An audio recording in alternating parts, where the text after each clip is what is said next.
Assalamualaikum warahmatullahi wabarakatuh. Saya Suci Nurwarisa dari Prodi Ekonomi Syariah. Di sini saya akan menjelaskan tentang mata kuliah pengantar ekonomi.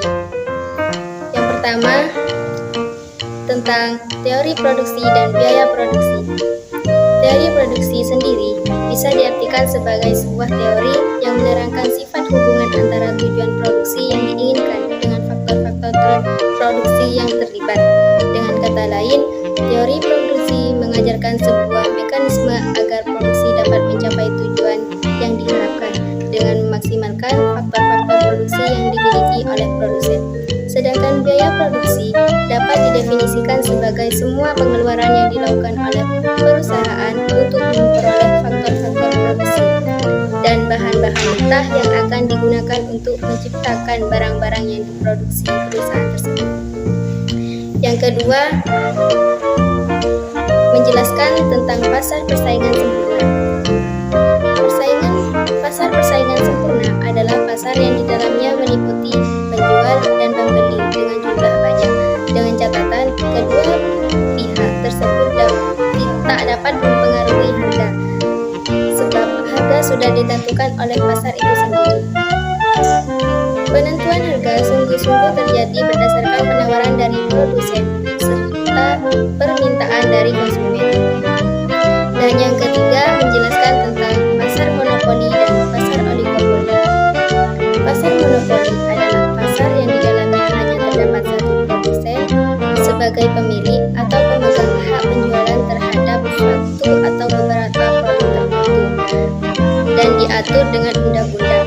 Pasar oligopoli adalah jenis pasar di mana jumlah produsen atau penjualnya lebih sedikit, sedangkan pembelinya relatif banyak.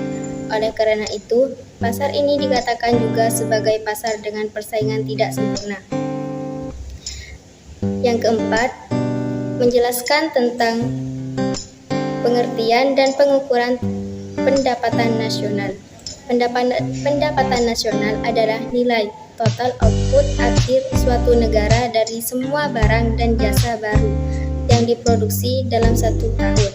Pencatatan pendapatan nasional merupakan sistem pembukuan yang digunakan pemerintah untuk mengukur tingkat kegiatan ekonomi negara dalam periode waktu tertentu. Konsep pendapatan nasional PI adalah perhitungan dari jumlah pendapatan yang diterima oleh seluruh masyarakat tersebut. Pendapatan yang diperoleh tanpa melakukan pekerjaan, namun harus dikurangi laba ditahan, iuran asuransi dan jaminan sosial, dan ditambah pembayaran transfer. Dan yang kelima, menjelaskan tentang keseimbangan pendapatan nasional.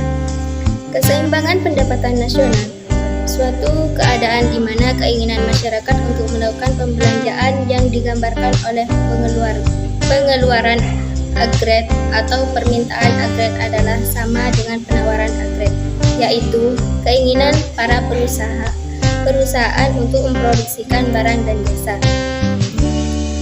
Yang keenam, menjelaskan tentang uang, bank, dan kebijakan moneter. Uang yaitu alat untuk mempermudah pertukaran yang secara umum dapat diterima di dalam bentuk pembelian barang-barang atau jasa-jasa serta untuk pembayaran hutang. Menurut Undang-Undang Nomor 10 Tahun 1998 tentang perbankan, bank badan usaha yang menghimpun dana dari masyarakat dalam bentuk simpanan dan menyalurkannya kepada masyarakat dalam bentuk kredit atau bentuk-bentuk lainnya dalam rangka meningkatkan taraf hidup masyarakat banyak. Kebijakan moneter adalah upaya mengendalikan atau mengarahkan perekonomian makro ke kondisi yang lebih baik dengan mengatur jumlah uang yang beredar. Dan yang terakhir, yang ketujuh, menjelaskan tentang pertumbuhan ekonomi dan inflasi serta pengangguran. Pertumbuhan ekonomi berarti perkembangan fisikal produksi barang dan jasa dan pertambahan produksi barang modal.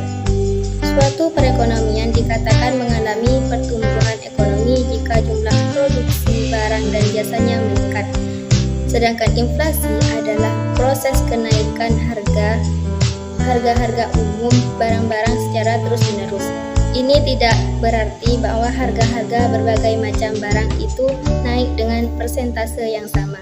Mungkin dapat terjadi kenaikan tersebut tidaklah bersamaan.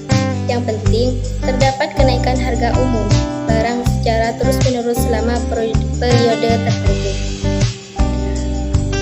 Menurut Suparmoko, pengangguran adalah ketidakmampuan angkatan kerja untuk memperoleh pekerjaan sesuai dengan yang mereka butuhkan atau mereka inginkan.